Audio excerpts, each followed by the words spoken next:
ये एक ऐसी न्यूज़ है जिसने लोगों को झकझोर कर रख दिया और न्यूज़ निकल कर आ रही है बिहार के अंदर से। यहाँ पर एक एक लड़की है, बेसिकली 10th क्लास की बच्ची थी यहाँ पर।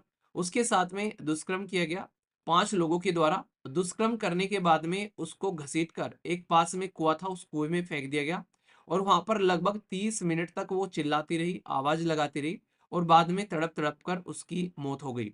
यहाँ पर जब ये पूरा का पूरा मुद्दा सामने निकल कर आया, तो पूरे एरिया में यहाँ पर इसको लेकर बड़ा बवाल हुआ, क्योंकि जो लोग थे, जिन्होंने यहाँ पर ये हरकत की है, जिस जिस पर्टिकुलर ये ऐसी घटना को अंजाम पहुंचाया, वो भाई साहब ये बताया जा रहा है कि उनको कोई खौफ ही नहीं है।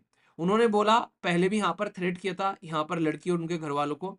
और सबसे खतरनाक चीज यहाँ पर ये है, उन्होंने बोला कि क्या करोगे हमारे खिलाफ? पुलिस में जाओगे, हम लोग पुलिस को खरीद लेंगे। हमारे खिलाफ केस चलाओगे, हम लोग जज को खरीद लेंगे। मतलब सिस्टम का कोई खौफ ही नहीं है जरा सा भी। ये आज की डेट में दरिंदगी की पराकाष्ठा पार होती है, आप लोगों को नजर आती है। तो माँ जो है वो ये बोल रही है कि इन्होंने मेरी बच्ची की जान ली है, तो मुझे भी यहाँ पर इनकी जान ही चाहिए। और रियलिटी में अगर खौफ होता, तो ऐसी हरकत कर कर कोई इंसान जो है इस तरीके से बेपाक तरीके से ऐसी बातें नहीं बोलता। और ऊपर से स्टेटस लगाया कि डोली में बिठाकर ले जाएंगे, ये पूरी दुर्घटना को अंजाम पहुंचाने के बाद में। आप लोग क्या लगता है ऐसे इंसिडेंट समाज के अंदर में क्यों होते हैं? तो आप लोग अपना रीजन बताइए। पर मुद्दा क्या निकल कर आता है, हमारे देश के अंदर में क्रिमिनल लॉ है, अमेंडमेंट भी किया गया 2013 में कि भाई साहब यहाँ पर अगर कोई दुष्कर्म होता है तो उसकी डेफिनेशन को बकायदा बताया जाए कि दुष्कर्म किसको आप लोग क्या बोलोगे, और एक प्रॉपर स्टिक एक्शन होना चाहिए।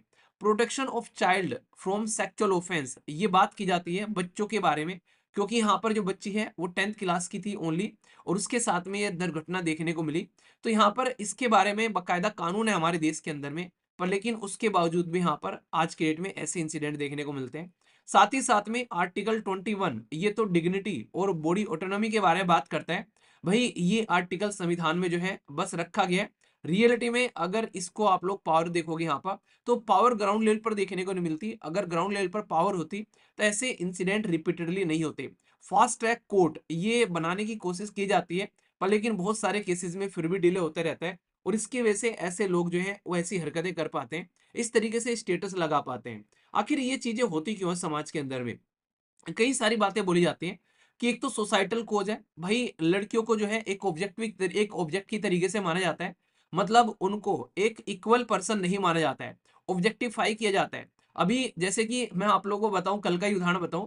मैंने एक एग्जांपल लिया था और मैंने ये बोला था कि भाई मैं जो है घर पे गया, और घर पे जाने के बाद में जैसे मेरा वेट कम हो गया था, तो उसकी वजह से घर वाले जो हैं वो यहाँ पर ये कह रहे हैं कि वेट कम हो गया, मतलब एक तरीके का खाना नहीं खा रहा है, फलाना ढिमकाना। वो सारी की सारी बातें उन्होंने बोलना स्टार्ट कर दी एक तरीके से। पर कमेंट बॉक्स में एक कमेंट है, उन्होंने ये बोला कि सर आपके साथ में उल्टा हो रहा है, हमारे साथ में उल्टा होता है। वो फीमेल थी, लड़की थी।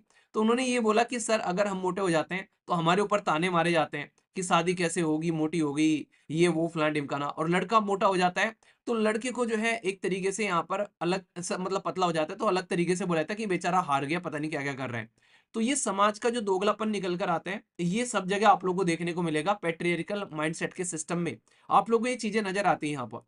रही सही कसर जो होती है, अगर किसी के साथ में दुर्घटना घटती है समाज में, फिर जो इंस्टीट्यूशन है, भाई इतना स्लो डिलीवरी है जस्टिस की। आप लोगों को खुद पता है, कई बार तो ऐसा होता है कि जो दुष्कर्म करने वाले हैं वो बूढ़े होकर मर जाते हैं और उनको सजा भी नहीं मिल पाती है। और यहाँ पर जिसके साथ में दुर्घटना घटती है, समाज जो है अकेला समाज जो है उस अकेली के ऊपर ही आरोप लगाता है कि वहां क्या कर रही थी, किसने बोला था ये करने के लिए, वहां जाने के लिए।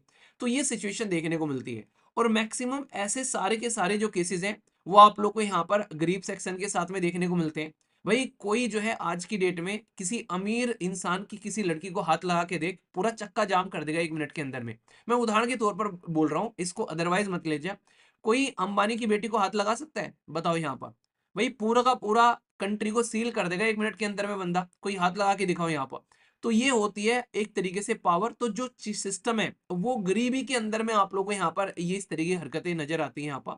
और खासकर जो लोग अपना आपा खोते हैं यहाँ पर, उनको शराब दी जाती है, इस तरीके से आराम से अवेलेबल हो जाती है। और गलियों में नुक्कड़ पर आज की डेट में ट्रेन के अंदर भी कई सारे ऐसे इंसिडेंट आते हैं।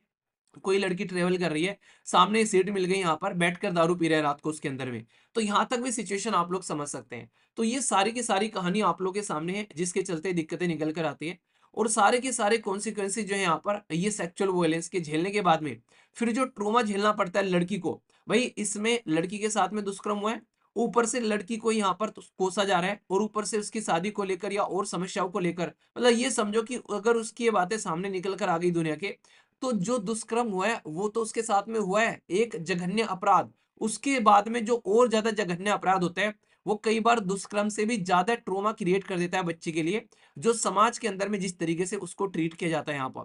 तो सोसाइटी किस तरीके से देखती है उसको, किस कैसे ब्लेम करती है, और कैसे समाज के अंदर में जो लड़की है उसका घूमना बिल्कुल बंद, रिस्ट्रिक्शन जो लगा दी जाती है यहाँ पर। ये पेरेंट्स की रिस्ट्रिक्शन अलग होती है, पेरेंट्स डरते हैं कि भाई साहब क्या समाज के अंदर में कैसी कंडीशन बन जाए, तो पेरेंट्स उसलिए रोकते हैं। पर लेकिन सोसाइटी जिस तरीके की घिनौना हरकतें करती हुई नजर आती है, तो वो रियलिटी में दिखाती है कि आज की डेट में किस माइंडसेट के साथ में दुनिया जो है वो चल रही है यहाँ पर। आप लोगों को लगेगा क्या इसके लिए कानून नहीं है, क्या इसके लिए कोई सोल्यूशन नहीं है? कानून तो मैंने बता दिए, अब सोल्यूशन क्या क्या हो सकते हैं। सबसे पहले तो यहाँ पर भाई जो केस है वो फटाफट सुनने चाहिए। 6 महीने के अंदर सारे के सारे ऐसे केसेस जहां पर ऐसी कंडीशन हो उसका निपटारा होना चाहिए, ताकि इनके मन में खौफ रहे एटलीस्ट थोड़ा सा, कि भाई साहब 6 महीने के अंदर जो है तुम्हारी जिंदगी खत्म हो जाएगी अगर कोई भी ऐसी हरकतें की है। दूसरा जो गैप है यहाँ पर, खासकर पुलिसिंग को लेकर या फिर जो पॉलिसी बनाई जा रही है उसको लेकर, तो दोनों को इंप्रूव करना चाहिए। पुलिस भी कई बार यहाँ पर लड़की के साथ में दुष्कर्म हो जाता है, एफआईआर रजिस्टर करने के लिए तैयार नहीं है। वो सिचुएशन आप लोगों को देखने को मिलती रहती है। फोरेंसिक इन्वेस्टिगेशन जो है उसमें भी कई बार चीजों को इंप्रूव नहीं किया जाता है, तो वो कंडीशन निकल कर आती है। एजुकेशन के मामले में बात की जाती है तो यहाँ पर भी बच्चों को एजुकेट करना चाहिए, क्योंकि जो दुष्कर्म करने वाले हैं वो भी किसी के बेटे होंगे, उनकी भी कोई बहन होगी। पर लेकिन यहाँ पर वो इस चीज को उस तरीके से देख ही नहीं पाते हैं, क्योंकि एजुकेशन सिस्टम के अंदर में इस तरीके से चीजों को सेंसिटाइज किया ही नहीं गया यहाँ पर, अवेयरनेस फैलाई नहीं जाती है। निर्भया फंड जो है वो कई बार ऐसा बोला जाता है कि अनयूटिलाइज जाता है, उसका प्रॉपर यूटिलाइजेशन होता ही नहीं है, अगर जो पैसा भी रहता है। सर्विलेंस के नाम पर यहाँ पर जहाँ दुष्कर्म होते हैं वहाँ सीसीटीवी कैमरे नहीं पाए जाते हैं, प्रॉपर लाइटिंग नहीं होती वहां पर। एक तरीके से समाज के अंदर में ये रसूखदार लोग होते हैं तो उनको खौफ भी नहीं रहता है। याद है वो आप लोग को केस याद होगा, वहां पर उत्तराखंड का केस था, वो वहां पर रिजोर्ट वाला केस, मंत्री के बेटे थे भाई साहब, उस लड़की को मारा, मार के उसको नहर में फेंक दिया, नदी में फेंक दिया। तो उसके बाद में कोई पूछने वाला ही नहीं है। वो तो बाद में केस सामने निकल कर आया, बहुत सारे यूट्यूबर ने और बहुत सारी ऐसी चीजें हुई कि जिसकी वजह से यहाँ पर बाद में पकड़ा गया, वरना तो कोई कंडीशन ही नहीं बन रही थी उस चीज को लेकर। तो ये ऐसी सिचुएशन देखने को मिलती है। तो सेक्सुअल वायलेंस जो है वो डीप स्ट्रक्चरल इनइक्वालिटी दिखाता है सोसाइटी के अंदर में, क्योंकि सारे के सारे मैक्सिमम इस तरह की चीजें जो है मैक्सिमम टाइम जो है वो लोअर कास्ट ऑफ द या lower state of the society के साथ में देखने को मिलते हैं, ना कि अपर स्टेट ऑफ द सोसाइटी के साथ में। तो ये आप लोगों को देखने को मिलेगी, तो आशा करता हूँ कि आप लोग समझ गए होंगे।